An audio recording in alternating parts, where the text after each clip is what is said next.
He almost died because he didn't want his sneeze to sound rude.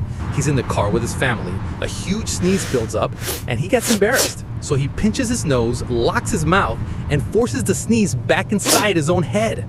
Inside his throat, the pressure has nowhere to go. A tiny tear rips open. His neck pocks and pain explodes down his jaw. At the hospital, doctors feel air crackling under his skin. Scans show air leaking through a torn windpipe, all from one polite sneeze. Cover it, aim it, but never bottle it.